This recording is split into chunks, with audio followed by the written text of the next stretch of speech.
ज्ञानेन्द्र शाहको फोटो मैले चलाइदिएको यसको आज यसको अन्तिम दाह संस्कार न के छ कुखुराको चल्लाको जत्रो यत्रो मुटु बोकेर राजा देश बचा बुढो बा चुप्पो लाएर खाऊ मोज गर।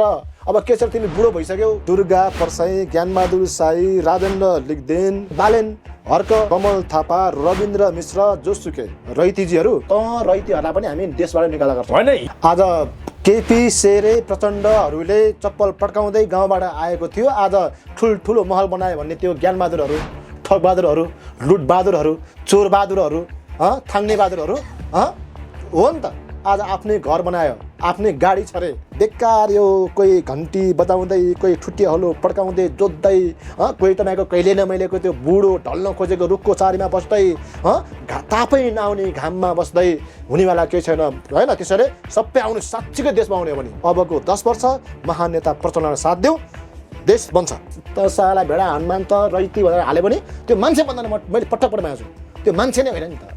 उसको पेट पाल्न छ नि त। राजा भनेकै भरमा पेट पाल्न पर्ने छ।